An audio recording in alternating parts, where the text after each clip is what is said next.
আসসালামু আলাইকুম ওয়া রাহমাতুল্লাহি ওয়া বারাকাতুহু। সুপ্রিয় দর্শক, আপনারা দেখছেন খাদিমুল ইসলাম বাংলাদেশের উদ্যোগে আয়োজিত আন্তর্জাতিক সিরিয়া সংবাদ। সাথে আছি আমি মোহাম্মদ তৌহিদুল ইসলাম, গওহার মিডিয়া থেকে। প্রথমেই সংবাদ শিরোনাম। বিদ্রোহীদের শক্তিশালী আক্রমণে টিকে থাকতে পারলেন না, অবশেষে গদি ছেড়ে পালালেন সিরিয়ার প্রেসিডেন্ট বাশার আল আসাদ। স্বৈরশাসক বাশার আল আসাদের পতনের পর সন্ধান মিলছে একের পর এক গণকবরের। বাশার আল আসাদের পতনের পর সিরিয়ার বিভিন্ন স্থানে ব্যাপক হামলা চালিয়েছে ইসরায়েল। এদিকে সিরিয়ায় অন্তর্বর্তীমূলক প্রক্রিয়ার মাধ্যমে অন্তর্বর্তীকালীন সরকার গঠনের জন্য দেশটির বিদ্রোহীদের প্রতি আহ্বান জানিয়েছেন বাইডেন সরকার। শুনছিলেন শিরোনাম, এখন বিস্তারিত। দীর্ঘ 24 বছর ধরে ক্ষমতায় থাকা প্রেসিডেন্ট বাশার আল আসাদের শাসনের ঘটেছে অবসান। দামেস্কের রাজপথে এখন শুধুই উল্লাস আর বিজয়ের স্লোগান। সম্প্রতি সশস্ত্র বিদ্রোহীদের শক্তিশালী আক্রমণে পতন ঘটেছে সিরিয়ার রাজধানী দামেস্ক সহ গুরুত্বপূর্ণ শহরগুলোর। দেশটির সরকারি রেডিও ও টেলিভিশন ভবন এমনকি প্রতিরক্ষা মন্ত্রণালয়ও এখন বিদ্রোহীদের দখলে। এই পরিস্থিতিতে বিমানে করে অজানা গন্তব্যের উদ্দেশ্যে দেশ ছাড়তে বাধ্য হন স্বৈরাচার শাসক বাশার আল আসাদ।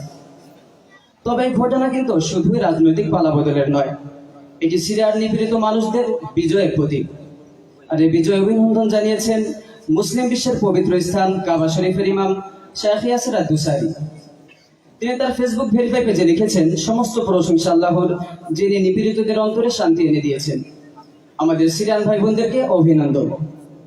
তার এই বার্তা সারা পৃথিবীর নিপীড়িত মানুষদের উদ্দেশ্যে এক অনুপ্রেরণা হয়ে উঠেছে। স্বৈরশাসক বাশার আল আসাদের পতনের পর সন্ধান মিলছে একের পর এক গণকবরের। এসব গণকবর যেন ক্ষমতাচ্যুত প্রেসিডেন্টের নিষ্ঠুরতারই সাক্ষ্য দিচ্ছে।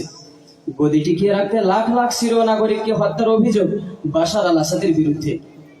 ভিন্ন মধ্যমনে সিদনিয়া সহ কুখ্যাত সব কারাগারে মানুষদের নিয়ে করা হতো অমানবিক নির্যাতন। এই বর্বরতা যাদের প্রাণ গিয়েছে তাদের ঠাঁই হয়েছে গণকবরে। সিরিয়ার রাজধানী দামেস্ক থেকে 40 কিলোমিটার উত্তরে আল কুতাইফা এলাকায় এমনই এক গণকবরের সন্ধান পাওয়ার দাবি করছে আন্তর্জাতিক ন্যায় বিচার ও জবাবদিহিতা কমিশন। স্যাটেলাইট ইমেজ ও বিভিন্ন তথ্যপাত্র বিশ্লেষণ করে সংস্থা প্রধান জানিয়েছেন, কুতাইফার গণকবরেই চাপা দেওয়া হয়েছে লক্ষাধিক দুর্ভাগা সিরীয়কে।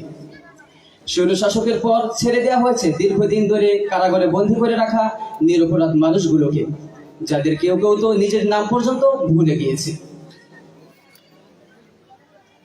বাশার আল আসাদের পতনের পর সিরিয়ার বিভিন্ন স্থানে ব্যাপক হামলা চালিয়েছে ইসরায়েল। সিরিয়ার ইতিহাসে সবচেয়ে বড় বিমান হামলা ছিল এটি। মাত্র 48 ঘন্টায় সিরিয়ার বিভিন্ন জায়গায় বেশ কয়েকবার আঘাত হেনেছে ইসরায়েলি সামরিক বাহিনী আইটিএফ।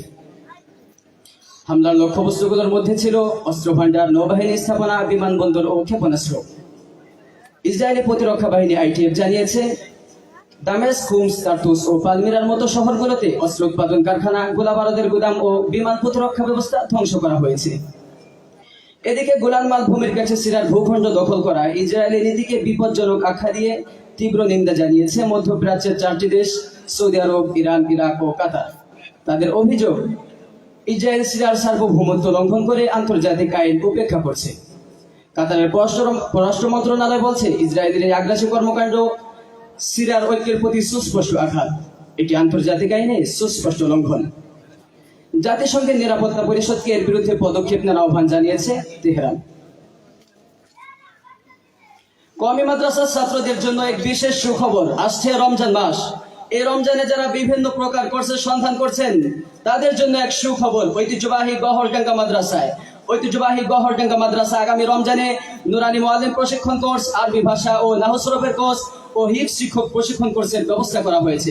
বিস্তারিত জানতে চোখ রাখুন গওহরডাঙ্গার মুখপাত্র আল গওহরে অথবা গওহরডাঙ্গার ফেসবুক ভেরিফাই পেজে। ফিরছি সংবাদ।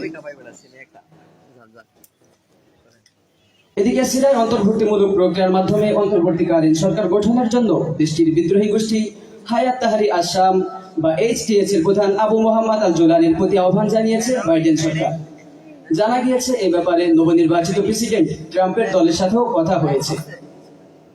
সিরিয়ার অন্তর্বর্তী সরকারের প্রধানমন্ত্রী হলেন মোহাম্মদ আল বশির। 2025 সালের 1 মার্চ পর্যন্ত এই দায়িত্বে থাকবেন তিনি। HTS এর প্রধান আবু মোহাম্মদ আল জুলানি জানিয়েছেন, তিনি মোহাম্মদ আল বশিরের হাতে ক্ষমতা হস্তান্তর করতে রাজি আছেন। 17 ডিসেম্বর মঙ্গলবার টেলিভিশনে দেওয়া এক ভাষণে এই সিদ্ধান্তের কথা জানিয়েছেন তিনি। এরই মধ্য দিয়ে সিরিয়ার ক্ষমতাচ্যুত প্রেসিডেন্ট বাশার আল আসাদের পরবর্তী সরকার গঠনের প্রক্রিয়া শুরু হলো। আজকের প্রতিবেদন এ পর্যন্তই। এতক্ষণ সাথে থাকার জন্য ধন্যবাদ। আল্লাহ হাফেজ। মোহাম্মদ তাওহিদুল ইসলাম, গভর্নর মিডিয়া থেকে। আসসালামু আলাইকুম ওয়া রাহমাতুল্লাহ।